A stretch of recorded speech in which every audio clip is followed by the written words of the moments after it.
अस्सलामुअलैकुम वरहमतुल्लाहि वबरकातुहू। Urdu course B class 9th बराए 9वीं जमात सिंपल क्वेश्चन पेपर उर्दू है। टोटल मार्क्स 80 का है।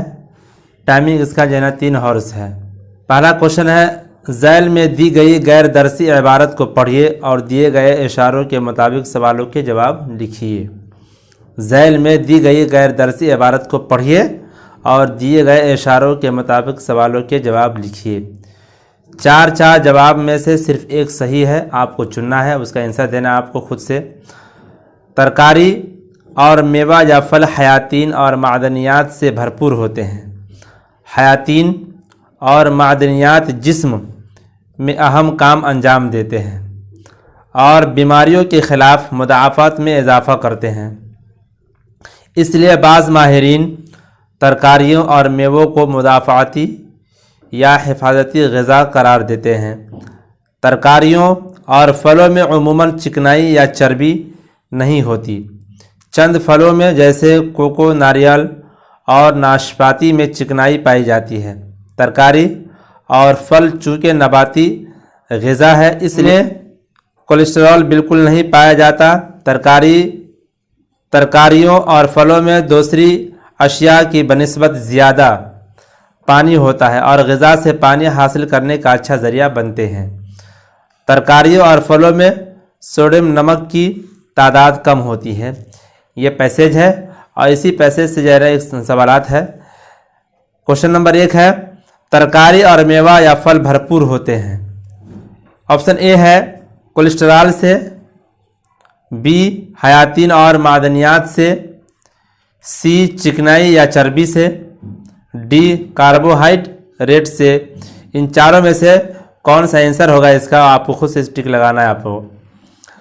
क्वेश्चन नंबर 2 है, बाज़ माहिरीन तरकारियों और मेवों को करार देते हैं। बाज़ माहिरीन तरकारियों और मेवों को करार देते हैं। ए मुदाफ़ाती या हिफाजती ग़िज़ा, मुदाफ़ाती या हिफाजती ग़िज़ा, बी चिकनाई से भरपूर ग़िज़ा, सी कोलेस्ट्रॉल से भरपूर ग़िज़ा, डी सोडियम नमक से भरपूर ग़िज़ा। इन चारों में से कौन सा आंसर सही होगा वह आपको टिक लगाना है।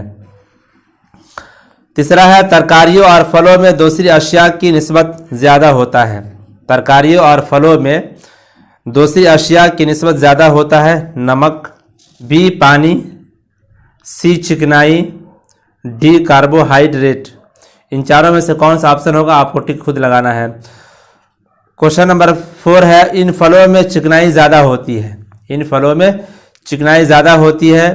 ए कोको नारियल में, बी नाशपाती में, सी केले में, डी सेब में।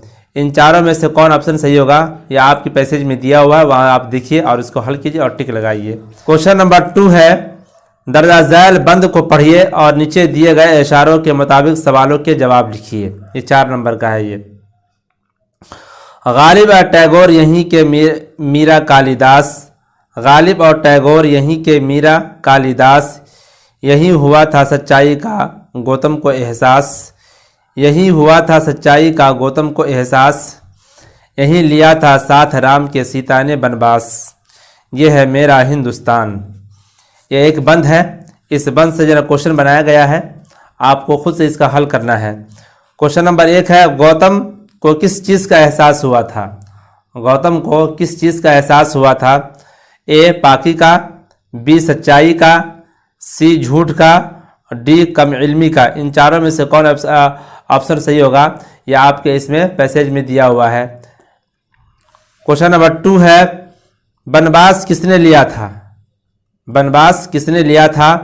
ए भरत और लक्ष्मण ने, बी सीता और कौशल्या ने, सी राम और सीता ने, डी राम और दशरथ ने। इन चारों में से कौन ऑप्शन सही होगा आपको खुद टिक लगाना है। तीसरा क्वेश्चन है, गालिब किस ज़बान के शायर थे। गालिब किस ज़बान के शायर थे। ए बंगाली के, बी उर्दू के, सी हिंदी के, डी पंजाबी के। इन चारों में से कौन सा ऑप्शन सही होगा आपको खुद टिक लगाना है। क्वेश्चन नंबर 4 है गालिब टैगोर, मीरा, कालिदास और गौतम कहाँ के रहने वाले थे? गालिब टैगोर, मीरा, कालिदास और गौतम कहाँ के रहने वाले थे? ऑप्शन ए है अफगानिस्तान के, बी है ईरान के, सी है श्रीलंका के, डी है हिंदुस्तान के। इन चारों में से कौन सा ऑप्शन सही होगा और ये लोग कहाँ के रहने वाले थे, आपको टिक लगाना है। क्वेश्चन नंबर 3 है दर्जा झैल उन्वानात में से किसी एक उन्वान पर 150 से 200 अल्फाज के दरमियान मजमून लिखिए। दर्जा झैल उन्वानात में से किसी एक उन्वान पर 150 से 200 अल्फाज के दरमियान मजमून लिखिए। नंबर 1 है वक्त की अहमियत, 2 है पेड़ पौधे हमारे दोस्त, 3 है यौम जमहूरिया। इन तीनों में से किसी पर आपको एक मजमून लिखना है 150 से 200 अल्फाज के दरमियान। चौथा है प्रिंसिपल साहब के नाम पिकनिक पर जाने के लिए इजाज़तनामा लिखिए, यानी एक दरख्वास्त लिखना है, आपको छुट्टी लेना है। तो हम कैसे लिखेंगे, आपको लिखना है और आपको बताया भी गया होगा। या अपने दोस्त को दिल्ली की सैर करने की दावत दीजिए। इन दोनों में से किसी एक पर आपको लिखना है। 5वां है सिर्फ 4 मुहावरों को जुमलों में इस्तेमाल कीजिए। सिर्फ 4 मुहावरों को जुमलों में इस्तेमाल कीजिए। इसमें 6 मुहावरे हैं, जिसमें 6 में से सिर्फ आपको 4 ही का आंसर देना है। अगर आप 6 भी लिखते हैं तो 4 ही काउंट होगा, वो 4 ही किसी 4 ही का आपको नंबर मिलेगा आपको, इसलिए आप 4 ही का आंसर इसमें लिखिएगा। आप सिर्फ 4 मुहावरों को जुमलों में इस्तेमाल कीजिए। नंबर 1 है आसमान से बातें करना, आसमान से बातें करना। दूसरा है अपने मुंह मियाँ मिट्ठू बनना। तीसरा है आंख लगना। चौथा है जान में जान आना। 5वां है ताब न लाना। और छठा है अक्ल पर पर्दा डालना। क्वेश्चन नंबर 6 है किसी एक कहावत की कहानी लिखिए। किसी एक कहावत की कहानी लिखिए, किस्सा। नंबर 1 है ऊंट किस कल बैठता है। ऊंट किस कल बैठता है। दूसरा है ऊंट के गले में बिल्ली। तीसरा है आपकी जूतियों का सदका। आपकी जूतियों का सदका। इन तीनों से कौन सा वाक़या मशहूर है, कहावत मशहूर है, आपको खुद से लिखना है। क्वेश्चन नंबर 7 है नीचे लिखे हुए लफ्ज़ों के वाहिद लिखिए, सिर्फ 6 अल्फाज। नीचे लिखे लफ्ज़ों के वाहिद लिखिए, सिर्फ 6 अल्फाज। इसमें ज़्यादा दिया हुआ है, लेकिन आपको सिर्फ 6 का ही आंसर देना है। मालूमात, अफराद, मकासिद, नुकसानात, खुतूत, खिदमात, मवाक़े, मुश्किलात, औक़ात। मालूमात मालूम, अफराद फ़र्द, मकासिद मकसद, नुकसानात नुकसान, खुतूत ख़त, खिदमात खिदमत, मवाक़े मौका, मुश्किलात मुश्किल, औक़ात वक्त। क्वेश्चन नंबर 8 है नीचे लिखे हुए लफ्ज़ों के मुतज़ाद लिखिए, यानी उल्टा लिखिए, सिर्फ 6। जाहिल, लायक, सुस्त, भलाई, खसारा, दुख, खुशी। इसका आंसर आपको खुद से लिखना है। क्वेश्चन नंबर 9 है झैल के इक़्तिबास को गौर से पढ़िए और सवालात के जवाबात लिखिए। गांव के झगड़े तय करने के लिए एक कमेटी बनाई जाती है जिसे पंचायती अदालत कहते हैं। उसका चुनाव हर 5वें साल होता है। उसके सदर को सरपंच और नायब सदर को नायब सरपंच कहते हैं। पंचायती अदालत में 5 पंचों की छोटी छोटी कमेटियां होती है जो पंचमंडल कहलाती है। ये पंचमंडल साल भर काम करते हैं और फिर उनके मेंबरों को तब्दील कर दिया जाता है।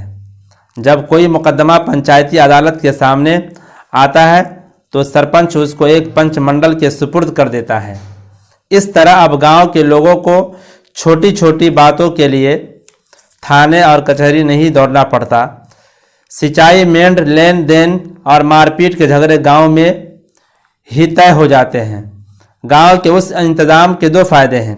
एक तो उसमें किसी तरह से वकील की ज़रूरत नहीं होती और दूसरे पंच गांव ही के होते हैं, इसलिए वह मामलात को अच्छी तरह समझ सकते हैं और इंसाफ कर सकते हैं। ये पैसेज आपके बुक से है, आप वहां जाकर हल कीजिए। और सवाल भी देखिए यहाँ पर क्या है सवाल। नंबर 1 गांव के झगड़े तय करती है ए ज़िला अदालत, बी पंचायती अदालत, C high court, D supreme court. दूसरा है पंचायती अदालत का चुनाव होता है। पंचायती अदालत का चुनाव होता है ए हर 2 साल में, बी हर 3 साल में, सी हर 4 साल में, डी हर 5 साल में। तीसरा है पंचमंडल में पंचों की तादाद होती है। पंचमंडल में पंचों की तादाद होती है ए 4, बी 5, सी 8, डी 6। 4 है पंचायती अदालत के सदर को कहते हैं। पंचायती अदालत के सदर को कहते हैं प्रधान, नायब प्रधान, सरपंच, नायब सरपंच। क्वेश्चन नंबर 10 है किसी एक सबक का खुलासा 100 से 150 अल्फाज के दरमियान लिखिए। नंबर 1 है बांसुरी वाला, 2 सिंदबाद जहाजी का एक सफर,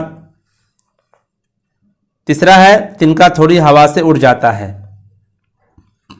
क्वेश्चन नंबर 11 है सिर्फ 2 सवालों के मुख्तसर जवाब लिखिए। सिर्फ 2 सवालों के मुख्तसर जवाब लिखिए। एक, मकूला मुर्गे की एक टांग का क्या मतलब है? मकूला मुर्गे की एक टांग का क्या मतलब है? दूसरा है सारी दुनिया एक गांव में कैसे तब्दील हो गई? तीसरा है मुल्ला नसरुद्दीन का नाम आज भी क्यों जिंदा है? चौथा है दुनिया में मौत की तलाफी क्यों मुमकिन नहीं है? 12वां क्वेश्चन है नज्म को गौर से पढ़िए और सवालात के जवाब लिखिए। आया है बहार का ज़माना, कलियों के निखार का ज़माना, कलियां क्या क्या चटक रही हैं, सारी रविशें महक रही हैं, हल्की हल्की यौन की खुशबू फैली हुई है चमन में हर सू, चिड़िया गाती है गीत प्यारे, सुनते हैं चमन में फूल सारे, शाखों का बना लिया है झूला, फूलों से लदा हुआ है झूला, कोपल हर एक कैसी प्यारी, सब्जी में झलक रही है सुर्खी, सब्जी में झलक रही है सुर्खी। क्वेश्चन है एक, ए शायर ने मौसम का जिक्र किया है। शायर ने मौसम का जिक्र किया है ए गर्मी का मौसम का, बी सर्दी के मौसम का, सी बहार के मौसम का, डी खज़ा के मौसम का। दूसरा है कलियां चटकने से मुराद है कलियों का मुरझाना, फूलों का बनना, कलियों का तोड़ना, इनमें से कोई नहीं। तीसरा है चिड़ियों के गीत गाने का मतलब है चिड़ियों का चहचहाना, चिड़ियों का उड़ना, चिड़ियों का घोंसला बनाना, डी चिड़ियों का कैद होना। 4 है चमन में हरसू खुशबू फैली हुई है ए पेड़ पौधों की, बी घास की, सी फूलों की, डी फलों की। क्वेश्चन नंबर 13 है किसी एक नज्म का खुलासा 50 से 100 अल्फाज के दरमियान लिखिए। नंबर 1 एक पौधा और घास, दूसरा है छुट्टी का दिन। 14 है सिर्फ दो सवालों के मुख्तसर जवाब लिखिए। ए खेल हमारे लिए क्यों ज़रूरी है? एक है खेल हमारे लिए क्यों ज़रूरी है, दूसरा है शायर ने किन चीज़ों से गाफिल न रहने को कहा है, तीसरा है का लालच करने से मक्खी को क्या सज़ा मिली, चौथा है नज़्म में घास ने पौधे से क्या कहा। इन तमाम सवालों का जवाब आपको खुद से लिखना है, खुद से हल करना है। चूँकि ये सारे सवालात आपके बुक से हैं और आपको पढ़ाया भी गया होगा, लिखवाया भी गया होगा, इसलिए आप इसको जो है ना संजीदगी से आराम से बैठकर इसको आप खुद से हल कीजिए।